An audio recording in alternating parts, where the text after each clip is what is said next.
Hello ऑर्बिटियंस। क्या हाल सभी के।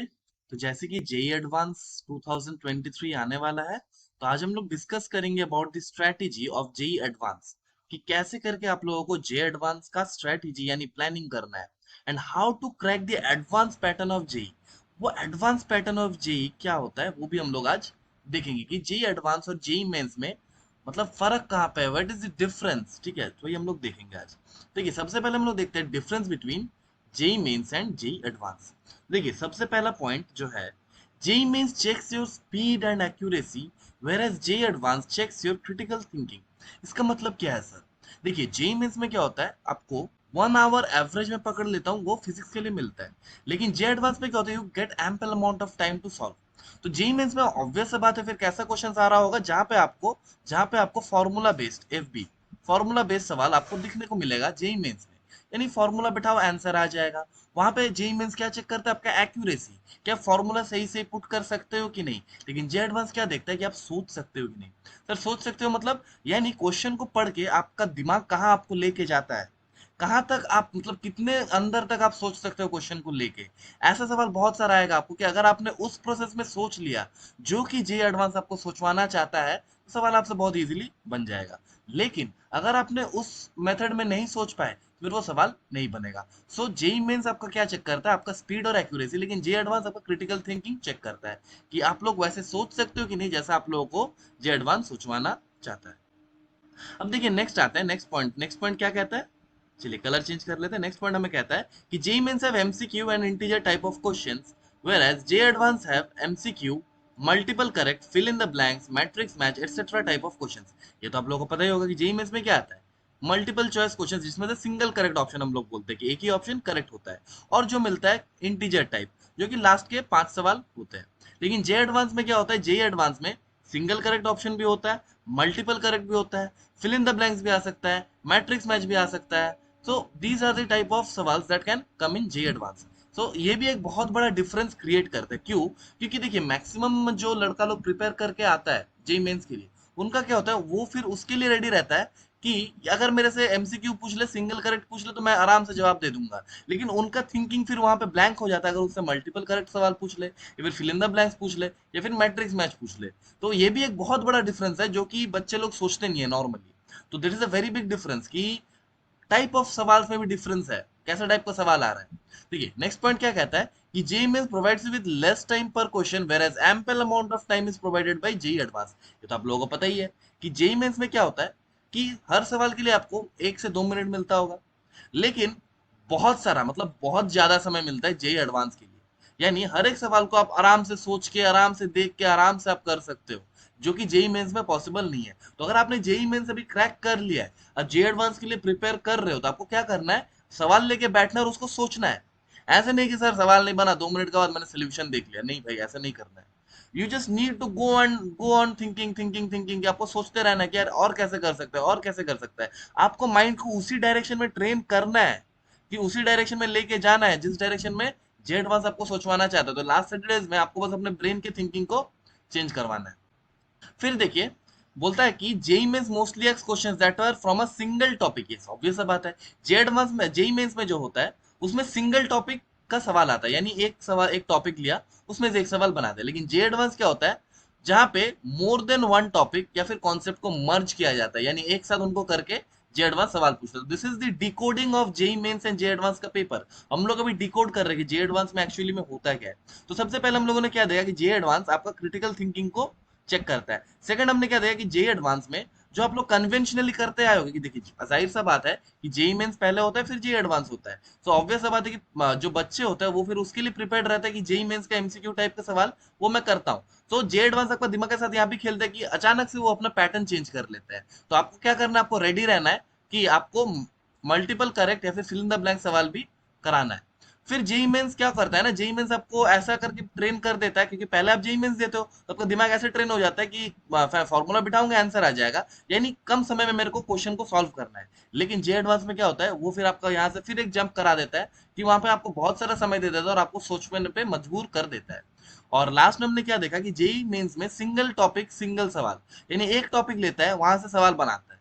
और जे एडवांस में क्या करता है, 2-3 सवाल, 2-3 कॉन्सेप्ट को मिला के एक सवाल फॉर्म कर देता है। तो this is the decoding of the paper of J advance. अब देखिए बहुतों को ये कंफ्यूजन रहता है कि सर मेरे को ना वहां जाके 90% सवाल तो सॉल्व करने ही है, लेकिन ये बहुत बहुत बहुत बड़ा मिसकंसेप्शन है। अगर आप आईआईटी में सिलेक्शन चाहिए, यानी अगर आपको बस आईआईटी में घुसना है, you just need to go into IITs, तो आपको बस कितना परसेंट मार्क्स चाहिए? 50%। यही मैंने लिखा कि एडवांस में 30 मार्क का बन के सब क्वेश्चन को सॉल्व करने का जरूरत नहीं है।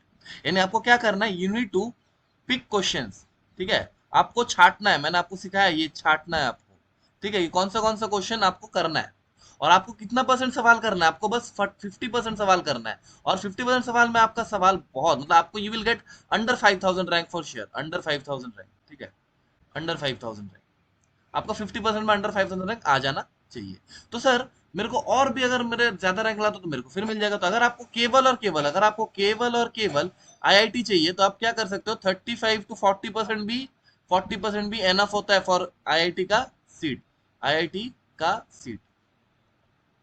ठीक है, तो ये आप याद रखना कि आपको पूरा क्वेश्चन सॉल्व नहीं करना, यानी पूरे पेपर को सॉल्व नहीं करना, आपको छाटना है, देखना है कि कौन सा सवाल आपसे बनता है, उसमें से आपको 30 से 35% सवाल ही सॉल्व करना है। On to be on the safer side, अगर आप 50% सवाल बना लेते हो, तो आपका आईआईटी का सीट एक अच्छे आईआईटी में कंफर्म हो जाएगा। आते हैं, अब देखते हैं हम लोग प्रिपरेशन स्ट्रेटेजी क्या होता है। अब देखिए, कोई कोई टॉपिक्स ऐसा रहता है जो कि इजी आता है, जैसे कि मैं मान लेता हूँ, अभी एग्जांपल देता हूँ, वो भी मैंने लिख के लाया है कि कौन से टॉपिक्स आपको करके जाना है। तो जैसे कि यूनिट्स एंड डायमेंशंस हो गया, सवाल आता है, एंड टॉपिक्स इजी होता है। केटीजी एंड थर्मोडायनेमिक्स, जहाँ पे ना एडवांस ज्यादा हेर फेर नहीं कर सकता और ज्यादा कॉन्सेप्ट को मर्ज नहीं कर सकता, उन टॉपिक को सबसे पहले सॉल्व करना है, यानी घर में उन टॉपिक को सबसे पहले प्रिपेयर करना है। So solve questions from the topics that are easy to solve, यानी जहां से ज्यादा हेरफेर नहीं कर सकता। जैसे कि मॉडर्न फिजिक्स, अभी तक उसमें रिसर्च चल रहा है ना भाई, और मॉडर्न फिजिक्स में अभी तक साइंटिस्ट लोग पढ़ा हुआ है कि और क्या क्या हो सकता है। तो उसमें क्या हो सकता है, उसमें एडवांस भी ज्यादा कुछ आपके साथ खेल नहीं पाएगा। और जो लास्ट अभी कुछ दिन बचा है, practice more and more PYQs. मैं हमेशा बोलता हूँ कि प्रीवियस ईयर से अच्छा प्रिपरेशन कोई नहीं दे सकता आपको, तो प्रीवियस ईयर क्वेश्चन को आपको करते रहना है। और सबसे ज्यादा important is to solve the type of questions that are asked in advance, like multi correct, fill in the blanks etcetera. और ये मैंने आपको अभी बोला है कि जेईई मेंस में क्या होता है, आपने सिंगल करेक्ट ऑप्शंस को करते बड़े हुए हो, तो यानी उसी टाइप का सवाल आप करते करते आए हो इतने दिन। अभी जब लास्ट कुछ दिन बचा है, आपको अभी सिंगल करेक्ट क्वेश्चंस के ऊपर उतना फोकस नहीं करना। आपको क्या करना है, मल्टी करेक्ट ऑप्शंस पर जाना है, जैसे फिल इन द ब्लैंक्स पर जाना है, जैसे मैट्रिक्स मैच पर जाना है, जो कि सवाल के टाइप आ सकते हैं जे एडवांस में। तो आपको आपके माइंड सेट को वैसे करके सेट कराना है कि मल्टी करेक्ट भी देख के आपसे बने, फिल इन द ब्लैंक्स भी आपसे बने। तो जो टाइप का सवाल आपने अभी इतने दिनों तक नहीं किया होगा, वैसे टाइप का सवाल अभी आपको करना है कुछ लास्ट दिनों में। चलिए आगे देखते हैं।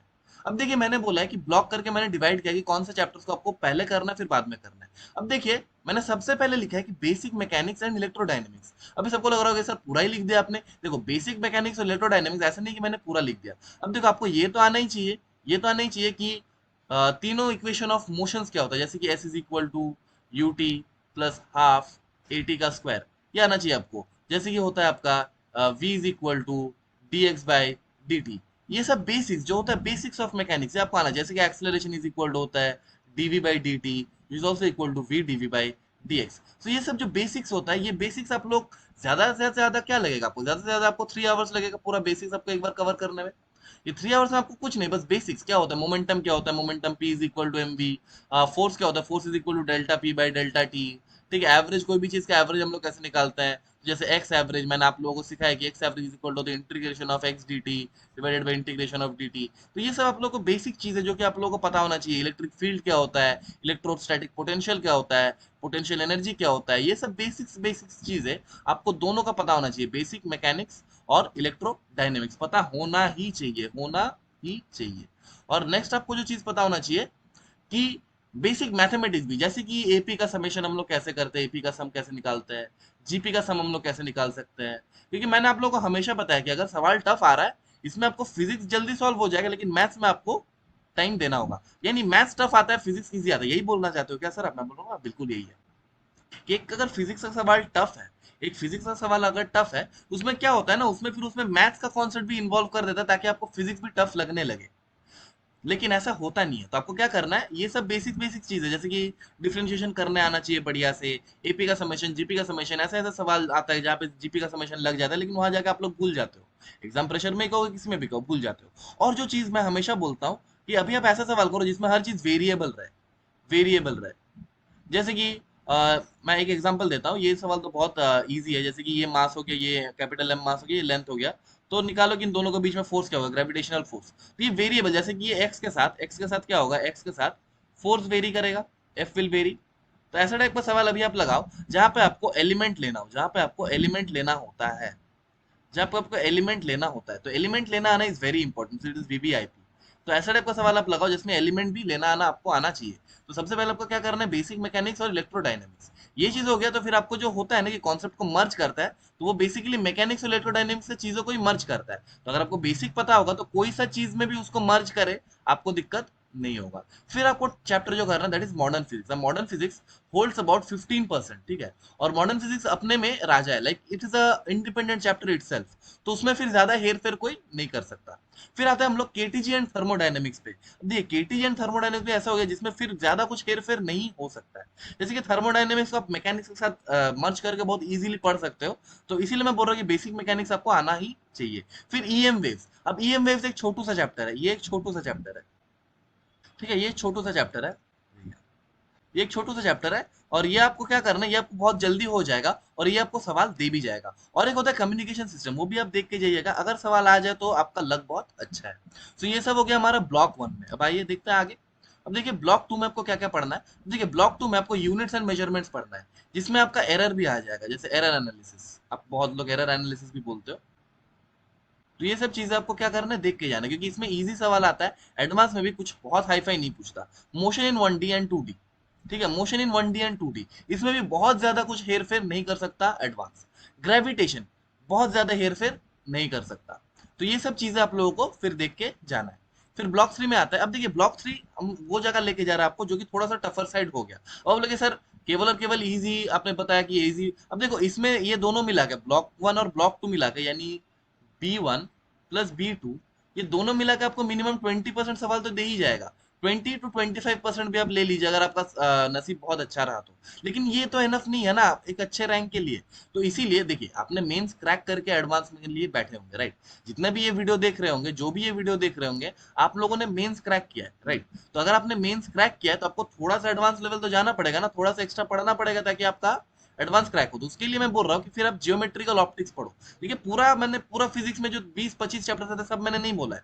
आप क्या करो, जियोमेट्रिक ऑप्टिक्स पढ़ो, रोटेशन। अब बहुत लोग ये बोलता है कि सर रोटेशन छोड़ दो, बहुत लोग बोलते हैं, लेकिन मैं बोलता हूँ कि अगर आप एडवांस के लिए बैठ रहे हो तो रोटेशन तो आपको करना ही चाहिए। टाइम लो, 2 एक दिन टाइम लो, और रोटेशन आपको आना ही चाहिए। बेसिक्स तो आना ही चाहिए, थोड़ा बहुत तो आना ही चाहिए, क्योंकि रोटेशन के बिना फिर आपका मैकेनिक्स कोई भी सवाल नहीं हिलेगा, ठीक है। रोटेशन आना ही चाहिए। फिर आप एसएचएम एंड वेव्स में जाओ। एसएचएम वेव्स भी ऐसा हो गया कि ये भी ज्यादा कुछ हेरफेर नहीं कर सकता, there are conventional type of सवाल जिससे एसएचएम और वेव्स में सवाल पूछा जा सकता है। फिर इलेक्ट्रोस्टैट्स में आओ।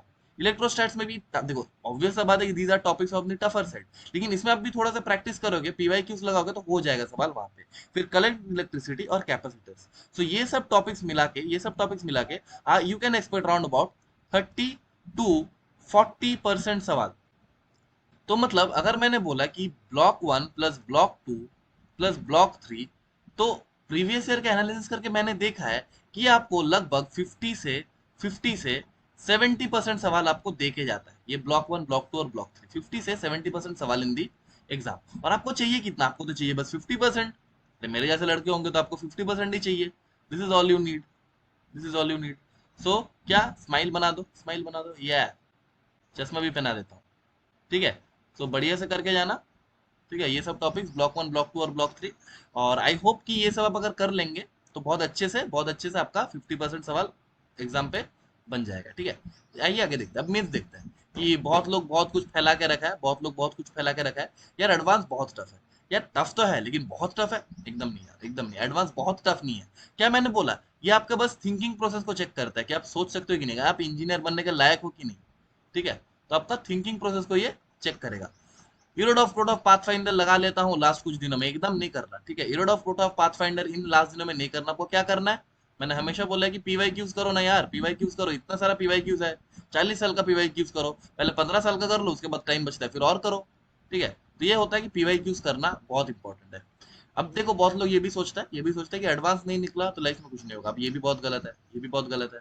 एडवांस नहीं निकला तो कुछ नहीं होगा, क्या बात कर रहे हैं भाई, बहुत गलत बात है। ठीक है, तो लास्ट में मोटिवेशन के साथ एंड करते हैं वीडियो को। तो मोटिवेशन यही है कि आईआईटी इसलिए करो बिकॉज वो एग्जाम टफ है, एंड अगर छोटी सी उम्र में टफ चीज क्लियर करोगे तो लाइफ में कॉन्फिडेंस आती है। यही बात है ना, कि आईआईटी क्या होता है, एक एग्जाम टफ होता है यार, टफ अभी आप बोल रहे हो कि सर टफ नहीं होता, अभी आप बोल रहे हो कि टफ है। यार थोड़ा सा इट इज अ मतलब स्टैंडर्ड पेपर, ठीक है, it is a standard paper. और इसमें आपको लड़ना सिखाता है, ठीक है, आईआईटी आपको घिसना रगड़ना लड़ना सिखाता है। और अगर छोटी सी उम्र में आप रगड़ना सीख जाओगे अपने आप को, तो क्या होता है ना लाइफ में बहुत अच्छा कॉन्फिडेंस आ जाता है। यानी बाद में आप लाइफ में कोई भी काम करोगे, बाद में आप लाइफ में कोई भी काम करोगे, उसमें क्या होगा ना, आपका कॉन्फिडेंस ऑलरेडी बूस्टेड रहेगा। और अगर कॉन्फिडेंस आपका ऑलरेडी बूस्टेड रहेगा, फिर आपका काम भी बहुत इजीली निकल जाएगा। ठीक है, तो ये होता है आज का मोटिवेशन। बढ़िया से देखना वीडियो को, और देख लेना कि कौन सा पॉइंट आपको अच्छा लगा, और अगर अच्छा लगे तो लाइक जरूर करना वीडियो को, एंड सब्सक्राइब भी कर लेना। और लास्ट में एक बात आप लोगों को बोलना है कि best of luck for your advance, ठीक है, बेस्ट ऑफ लक। और अगर आपको एडवांस का कोई सीरीज चाहिए from my side, you can let me know in the comment section. चलिए, तब तक के लिए okay, bye bye, thank you and take care.